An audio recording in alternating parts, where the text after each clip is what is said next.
There are things you can do to replace it, but I think they're far more expensive. So if you want something that's much, much, much higher end, the only one that actually comes to mind in my mind would be something in the nuclear energy side of things, where you want these plants, and money is no object, to be secure and safe for a long, long period of time. Other than that, I don't think anything can compete with zinc. Hello, everyone, and welcome into CrushTheStreet.com. I'm Kenneth Amaduri, and I'm joined today with a very important person, a trend that I absolutely want to spotlight at the moment, and this person's going to help me do that. His name is James Walchuck. He's the CEO of Zinc, a brand new zinc company that is just absolutely hitting the ground running, already merging and acquiring a project that could put it into a producing category here in the very near future. And so without any further ado, James Walchuck, thanks for coming on the show with me today. My absolute pleasure, Kenneth. James, the mining sector is one area I consider to be specifically undervalued. And you took the helm of a zinc company. And if you would, I'd love you to just give us the specifics on what you expect zinc to do here in the upcoming years. Well, our understanding of zinc is that it's basically being depleted, that the producers are actually shutting down. There are a couple of large operations that are already closed, but consumption is still rising, so there's a deficit. If you look at the London Metal Exchange, the amount of zinc that's in stock has been dropping. So what that does mean to us, and of course you get the corresponding rise in the zinc price because of it.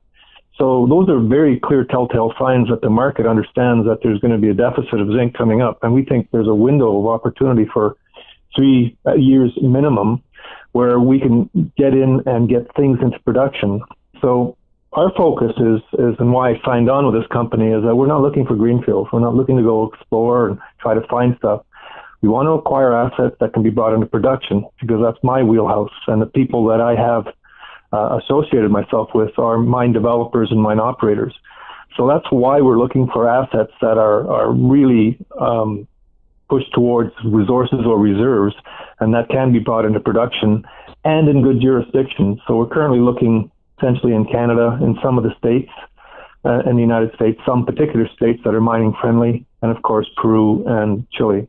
But our focus right now, we really, really like Peru as a jurisdiction because of the geology, because of the resources, and because of the mining attitude down there, which is a very positive. Well, let's get right into it. You were a mining manager for Barrick, so there's no doubt you know mining, and your career is deep into the sector.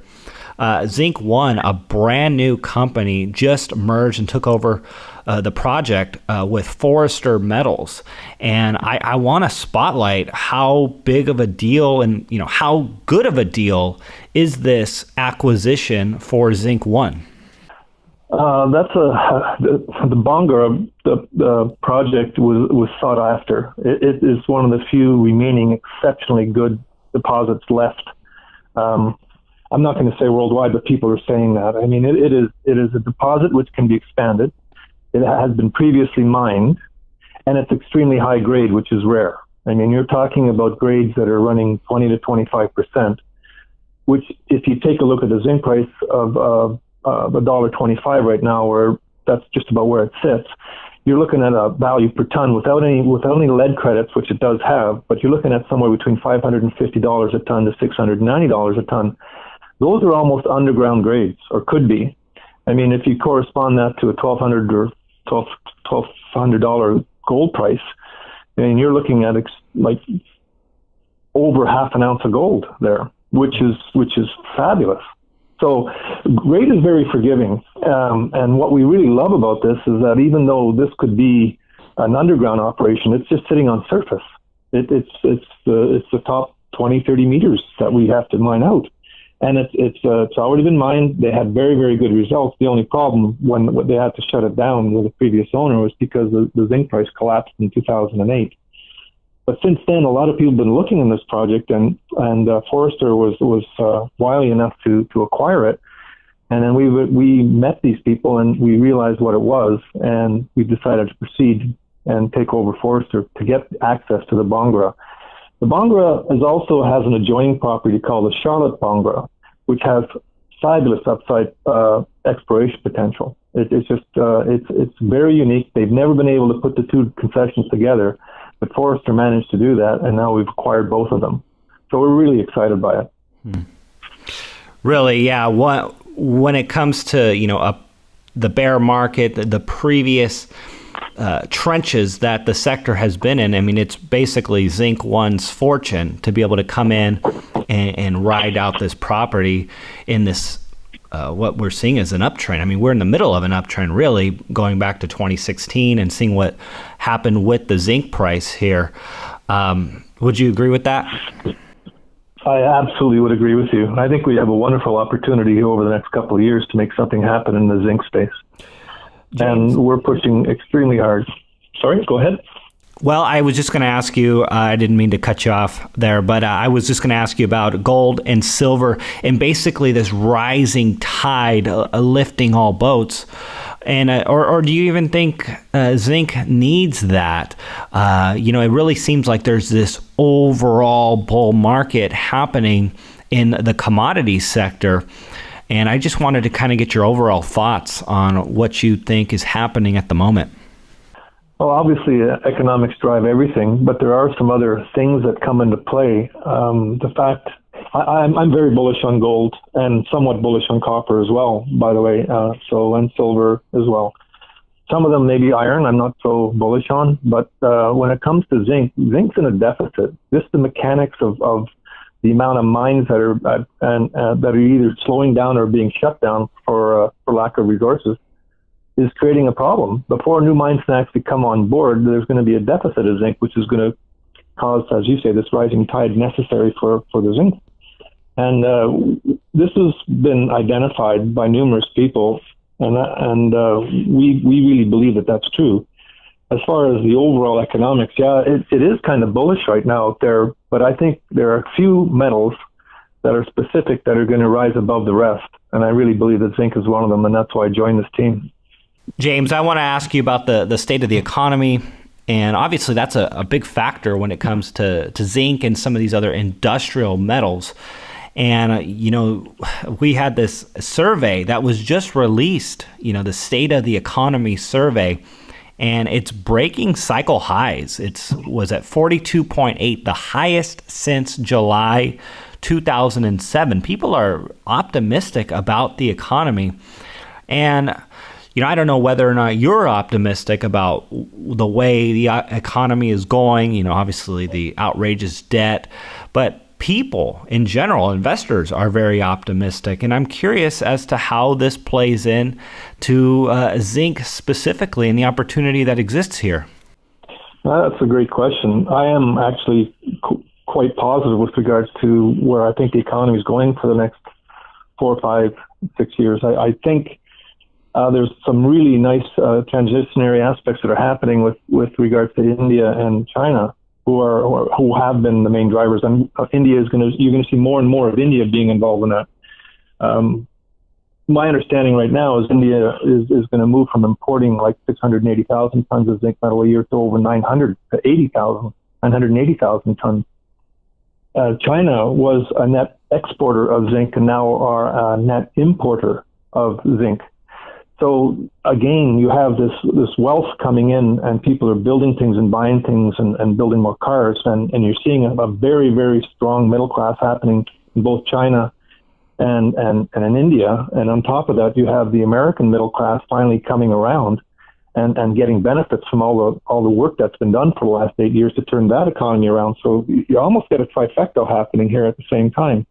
And as something can always go off the rails and you can get a black swan, but I don't see that right now. I just see these booming economies starting to really rev up again. And that augurs very well for, obviously, base metal like zinc, which is required in so many different aspects with regards to the industries, especially the car industry.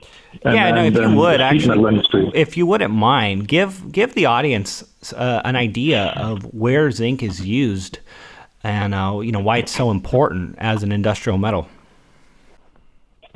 Yeah, well, zinc, its primary function is to fight corrosion on steel. So you always get zinc applied against a lot of sheet metal and beams and things like that. So you don't want corrosion seeping into any of your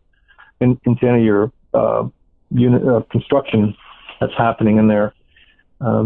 It actually improves the durability of steel, and basically, if you do that, then of course you're reducing the long-term maintenance costs of a lot of stuff. So it's basically a sawed-off piece of metal that can augment and increase the longevity of many construction industrial construction sites. The things that are going into that, bridges and such, and skyscrapers, and it all requires this stuff. And what you don't want is you want to make sure that if moisture is a potential issue, that it's taken care of, and that's where zinc comes in. But you also get zinc fuel cells that are used now to power electric vehicles and generators, and you know that there's a massive trend towards that. You're seeing more and more every year. It's, in a small aspect, it's actually vital for human health, and that's why you can, I guess, go down to your local pharmacy or to Costco's, and you can pick up zinc pills and things like that. And it is used to a degree in food, animal feed, sometimes fertilizers, and in the pharmaceuticals and cosmetics. So it has multi-uses, but its primary use, I believe, is in the fight against corrosion with steel. And because I'm anticipating that the economies basically of the world are, as you had mentioned, that it's kind of a boom cycle right now, there's going to be a much higher requirement for that metal on that side of things. The other stuff is nice, but I think that's the main thing that's going to drive this opportunity with zinc, is the industrial side of things and the construction side of things. Sure. And as far as zinc and the way it's used, is there anything that can actually replace it, or does it stand on its own in terms of the world and the demand and the need for it in our economy?